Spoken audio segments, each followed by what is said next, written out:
It's time for this week's RSPW Rewind, taking us back over 20 years to the time where there were not one but two riots that broke out at WWE events on back-to-back nights. First in Memphis, Tennessee, and again the next night in Little Rock, Arkansas. I covered this on Sound Off, I forgot the episode number, but it was 2 years ago. The Cliff Notes version of what happened is as follows, for those who don't know. Memphis came first on December 14th, 1997. The main event was scheduled to be Jerry Lawler and Jeff Jarrett against Shawn Michaels and Triple H. And DX came out. The crowd was throwing garbage at the ring. Supposedly Triple H got hit in the eye with something, and his eye began to swell up. And so Shawn Michaels said, "Let's go." And they walked out. And Jerry Lawler, who was the hometown hero, he got on the mic and he tried to get the fans to chant Shawn's name to get him to come back out, but he never did. And a riot broke out with people throwing glass bottles and just all kinds of shit into the ring. And the show was called off at that point. Now, I say riot. I mean, it wasn't like the LA riots or anything like that. Triple H was hardly Rodney King. So I don't want to make it sound like the arena was being burned down or anything like that, but it was a scary situation. The next night in Little Rock, it was a Monday night. Local advertising for the show led people to believe that this was going to be a Monday Night Raw taping. And so when fans showed up at the building that night, they were greeted by not what they expected. They were greeted by a live event and not a Monday Night Raw taping. Raw had already been taped. The week before, this was just a house show. That pissed off a lot of people who paid for their ticket thinking that they were going to Monday Night Raw. Now, to make matters worse, the card they got that night sucked. You had matches like Kane against Chains of DOA and the Godwins against the Headbangers and Mark Merrow against Flash Funk, which actually that might have been a good match, but this is not what people paid to see. This is not what people wanted to see. Undertaker, who was being spit on the night before by fans in Memphis, was working hurt. So he had a very short casket match against Rocky Maivia, and they had a ceremony honoring the legendary Danny Hodge with Shawn Michaels, the top heel in the promotion, in the ring to present Hodge with an award. Seems like a very odd choice for the person to do the honors here. Not that it excuses the behavior of the fans, but it just was an odd choice to have your top heel out there during a ceremony like this. And the fans booed him throughout the entire ceremony, which only served to make Shawn mad. So when he and Triple H came out for the main event, Shawn got hit with something. He got hit, he got on the mic. He said, "You just lost your main event." And they walked to the back again. Second night in a row. They walked to the back. He pulled the same thing a few months later in Boston. There was an outdoor event to promote the WrestleMania match with Steve Austin and Shawn Michaels. Mike Tyson was there. And he got hit with something. I think the claim might have been a battery or something, but he got hit, and Shawn walked out. Although I think they did finally talk him into coming back out. Here, he did not come back out, and that's when things went to hell. People started throwing chairs. Some people started fires in the building. The state police were called in. They had to use tear gas to subdue the crowd. When people went to go ask for refunds, they were denied. A second riot broke out in the parking lot. So it was bad. It was bad. And I'm not even laying all of the blame on Shawn Michaels being a dick because, look, you can't throw bottles and batteries at the wrestlers. It's not their fault. Or were they? Or were they being pelted with those objects?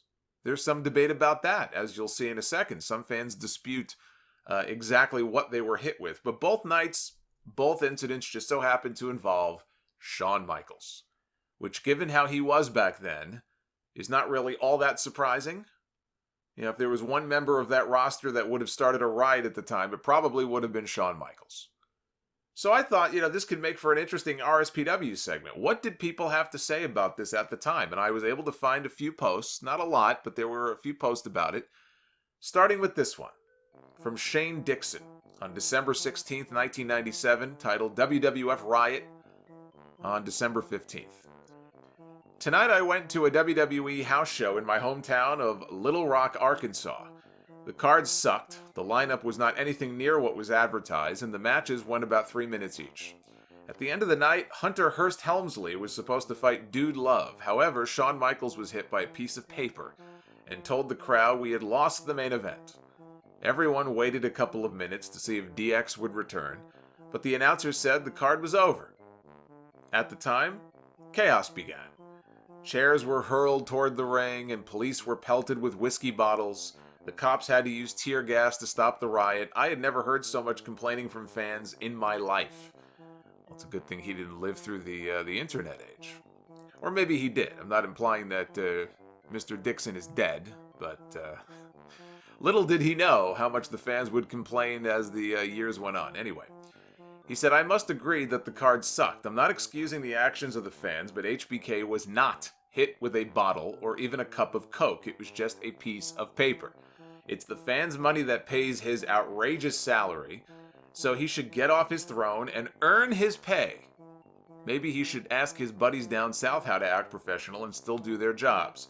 I heard the same thing happen last night in Memphis. The WWF needs to hold on to what few fans they have left, and shows like this are not helping. Ripclaw responds, well, let's see. He was hit last night in Memphis by some dumb hicks who can't behave, and was wary of idiots tonight throwing stuff again. Who is to say that it couldn't have gotten uglier with someone throwing something else? I don't blame Shawn one bit for walking out, or any wrestler who does that. I'm hoping more will start to do that. To put up with the abuse of fans who throw stuff and then have idiots come on here with crap like, well, we pay his salary, is pathetic. Actually, kind of reminds me of the fans who would tell CM Punk, we bought your house. I always love those people. We bought your house, CM Punk. No, you didn't. Sit down and shut up. He says, you fans are to blame. Like tonight on Nitro with those punks going into the ring. I'm waiting for a wrestler to actually give a DDT for real on one of these fools. Maybe then the jumping in the ring will stop. And Forever Macho says, I thought the riot was quite comical and timely as we just saw Vince McMahon on Raw giving some sort of speech about the WWF changing and giving the fans what they want and such. I really didn't pay attention because Raw was taped, which brings up an interesting point. What happens when this starts up on a Raw episode? I mean, hell, it's on its way, so set your VCRs. The WWF is turning their fans into animals. Before any people point fingers, just look at the product being promoted now. It is trash. And well, trash breeds trash, and sometimes trash hits people in the head. And Shawn is an ass and always has been, so you get what happened last night. ECW fans behave better than that, although I think if Sabu said that he wasn't going to wrestle because some fan hit him, we would have a chair riot. You'd probably have a lot more than that if you pulled that in the old ECW. On December 17th, Wilfredo Sanchez posted, WWF's new attitude is taking its toll. Yes, it might be possible that there were some fans at both shows that might have been drunk and were ready to cause problems from the get-go, but at the same time, the incidents were similar in the fact that they both occurred in the main event with Shawn Michaels and Triple H, who were the main focus of the whole new attitude thing. I honestly think there are some fans that are less tolerant than others and get offended faster by the performers' antics. Last week, we saw D-Generation X members playing strip poker, drinking Jack Daniels and smoking cigars while Shawn Michaels was stripping off his clothes and ended only with his briefs on. That might be very cool to some WWF fans, but there are other wrestling fans who don't think the same and are willing to pay the price of a ticket to let the WWF know what and how they feel about this whole new attitude thing.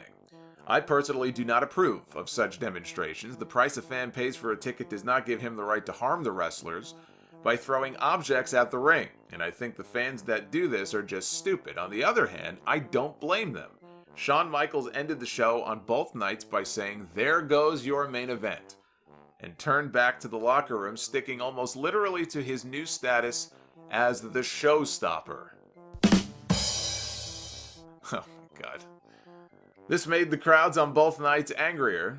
The wrestlers have a responsibility to perform to the best of their abilities and give back to the fans what they paid for. Wrestlers chose the wrestling business as their way of living, and they know what they should expect from anyone, or they know they should expect anything, rather, from anyone, including insults and aggression if they play the heel role. The WWF should be responsible to the fans who want to enjoy a good wrestling card by executing their institutional right to check on all the fans who pay their admission to the card and return the money to those who feel they might cause problems during the card. I don't know what he means. Their institutional rights. Is there like a wrestling constitution or something I'm not aware of here? Birder Dude replied, I was at the show in Little Rock and I agree that jerks that were throwing stuff had no right to do so and spoiled the fun for everyone. I also don't blame DX or any other wrestler for that matter for wanting to feel safe in their workplace. Here's the problem as I see it for the WWF. There were about 6,000 people at the show. Maybe 50 people were throwing stuff before Shawn walked out, after which maybe 1,000 more got involved. So about 4,950 people who did nothing wrong left the show feeling cheated. When I left, the crowd was chanting WCW. That's not good news for the WWF. One other thing, Triple H spit on a kid in the crowd, so I wonder, does a wrestler open himself up for this type of crowd behavior if he spits on someone? Come to think of it, just a couple of months ago, didn't DX spray the crowd at a Raw show with Coke or beer or something? How does that play into the situation? Jeff says, I read one account of the riot in Little Rock and it had me rolling on the floor laughing. The person said that chants of WCW broke out very loud and lots of people rushed the ring. As they were hauling one person away, the person flashed the hand signal the NWO uses, and the place went nuts. It was like the whole audience was a WCW plant. I could not help but laugh. Big Daddy says, after the Sunday afternoon disaster in Memphis, Jerry Lawler went on a local radio show and blamed the whole incident on WCW fans. He went so far as to imply that they were planted by WCW to disrupt the show. What an idiot. And finally, December 17th, a post by Christopher Bird titled NWO to Blame for Rowdy WWF Fans, Thoughts on Stupid People Rioting. On the person that had said that the WWF is to blame for turning the fans into animals, this is what Christopher had to say. I'm sorry, but what a load of horse shit. Firstly, let's all remember how the garbage tossing began. You might have heard this little organization called the NWO. You also may have heard of WCW planting people at ringside to toss crap into the ring when the NWO showed up. They stopped doing that eventually, but it caught on in a lot of the hometown WCW arenas, which coincidentally enough are in the same area that the WWF was just touring. If you feel like linking run-ins as being akin to garbage tossing in spirit, well, WCW leads in that as well. But really, the argument here is that the WWF, by catering to low morals, is turning its fans into bloodthirsty savages, incapable of not throwing trash. Let's review the usual assortment of things people typically complain about vis-a-vis the WWF. Racist angles like the Nation of Domination and the Boricuas, or NOD. Kane and the Undertaker, Austin saying the word ass, Goldust and Luna, DX. These are the things people claim as being offensive. So one by one, let's look at these. Racist angles. The Nation of Domination graffiti angle is long gone. In fact, the entire NOD Islam gimmick is currently being ignored. The NOD are currently more like a black version of the Four Horsemen. Their angles consist of Austin feuding with Rocky and Farouk eventually getting the boot. As for the Boricuas, hey, Conan doesn't cause riots. Undertaker and Kane. It's childish, but so is Doink. Lest we forget the infamous Clown Riot of 1994, I think this one is dismissible. I must have missed that Clown Riot. Austin's mic work. He says ass and damn. So do the people on Friends, and they're on an hour earlier and have 15 times the viewership. Come on, you can hear ass and damn out of the mouths of priests these days, and not just in Bible quotations. As for the drinking beers, 75% of America drinks beer. Deal with it. Goldust and Luna. The fans think it sucks, I agree. I don't think the amazing powers of Luna Vachon have turned the crowds, though, into bloodthirsty mobs. And finally, DX. I don't know, is it their vague homoeroticism? Goldust was a lot less vague, and he didn't start riots. Is it that they're heels? I mean, come on. They're better. There are better reasons. I cannot see this. Somebody help me. Dave Blazina says this. If you appeal to a family-oriented crowd, you get mom and dad bringing the kiddies. If you try to appeal to a more hardcore crowd, you're going to get a lot more of the testosterone-charged audience. No one expects a mini riot to break out at the Ice Follies, but when there are 30 arrests at a Slayer concert, few people are surprised. It's been made clear that Vince is appealing to a different crowd with WWF's new direction, so you have to be prepared for a different audience to show up at their shows. The screw authority angle is all the rage right now in the WWF. If they show and glorify Triple H and Shawn Michaels beating the crap out of the commissioner, why wouldn't you expect some idiots in the audience to take that disrespect for authority too far and bombard the ring with garbage, showing no respect for the wrestlers, the security, or the other fans in attendance? Maybe this is an isolated incident, or maybe it's a sign of things to come. There are always going to be some jackasses in the crowd, but there may be a higher percentage of them with the WWF's new direction. Incidentally, I do not blame Shawn Michaels or any other wrestler for not going on. They're paid to put on a show, not dodge objects from the audience. Maybe Shawn and Triple H should go to 7-Eleven the next day and throw stuff at them when they're trying to work the Slurpee machine and see how they like it. Maddie C. says, I went to a WWF show at the Cow Palace about 9 years ago, and I've never seen anyone get pelted like poor Sherry Martel got pelted that night. Security did nothing but run after the garbage and beverage throwers the whole match, and they were none too gentle with them when they caught up to them. She looked like she had been dipped in Coke and rolled in popcorn. Oops. Slip of the tongue there. She looked like she had been dipped in Coke and rolled in popcorn by the time the match was over. That kind of behavior is so out of line, a $15 ticket does not buy you permission to act like an asshole. And Henry writes, I agree. No matter how much you hate the wrestler, it does not give you the right to throw things at them. You have to remember they are here for your entertainment, not to be abused. I wish that they would write up something so that if you throw something at a wrestler, the wrestler has the right to drag you into the ring and powerbomb you. It's like if I threw a Coke at a baseball player because I hate him. Do I have that right? If I threw a Coke at anybody right now, does he have to take it? No, he's probably going to try to kick my ass. Wrestlers should have the same rights.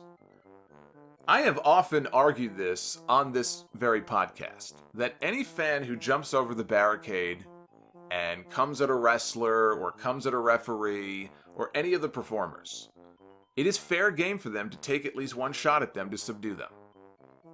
Punch them, tackle them to the ground, spear, whatever it takes.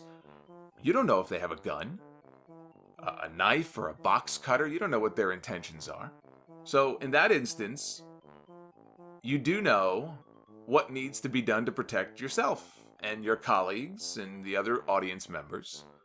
Yeah, there's video of Triple H many years ago in the late 90s, suplexing some drunk dipshit to the ground during a match against Stone Cold, and Mike Chioda was the referee, and Triple H is pounding on the guy once he gets him down, and Chioda's getting in some kicks on him for good measure. Send a message. That's what I say. Send a message. Now, of course, I don't run the company, or else I might have a very different opinion of how to handle a situation like that to avoid any litigation. I might feel differently if I were Jerry McDevitt on WWE Legal, or if I were Vince McMahon. But I say send a message. You hop over that barricade, you come at me, you're fair game. So this has been your weekly reminder that I would like to see Onision hop the barricade at a New Japan show during a Minoru Suzuki match, just to see what would happen. That would take care of that problem real quick.